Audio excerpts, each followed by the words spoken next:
Duha ka lugar sa Bacolod City ginkakas na sa listahan sang mga ginakabig ultra-risk areas. Pila ka mga residente sang Purok Bulak sa may barangay Mandalagan padayon ang pagpanawagan nga untato na ang diskriminasyon. Ining balita ngaton gintutuka. Matapos na ginegatibo sa COVID-19 ang mahimata ni Negros Occidental patient number 2 sa Purok Bulak, Barangay Mandalagan. Kag isa ka subdivision sa Barangay Sinfonia kung saan nag-overnight ang pasyente. Ginlift na sa Bacolod City Interagency Task Force ang deklarasyon kaya ginakabig ultra-risk areas ang manasambit nga lugar. Pag-ako ni alias Boy nga utod kag nagsugat sa pasyente sang ining nag-abot sa Bacolod gikan sa Iloilo na trauma ini matapos makapilaman ka beses sa ginhusgahan ang ila sitwasyon. Do na ano lang ko do lunar kagidla.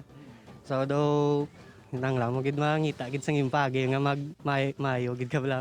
Si Negros Occidental patient number 2 ang naka-quarantine sa Banwa sa Casiliana ang nagnegatibo naman sa COVID-19. Bangod sini, nagalaom si alias Boy nga mabalik na sa normal ang ila pangabuhi. At ani mataway naman ang utak sang mga tao. Pag hindi na lang tani maggatag sa mga bad nga storya bala. Abisar, hindi na makabig ultra-risk area ang makaingod sang pamilya nagapabilin man nga alerto. May ara man iba yung istorya nga ano mo.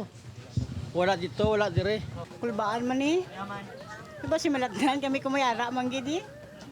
Mayo lang kay tiwala. Liwat nga ginapadugyanan sa Bacolod City IATF ang mga tao magsunod sa gina-implementar nga mga tikang agud mapalayo sa balatian. Upod kay Reynald Castillo, Adrian Prietos, 1 Western Visayas.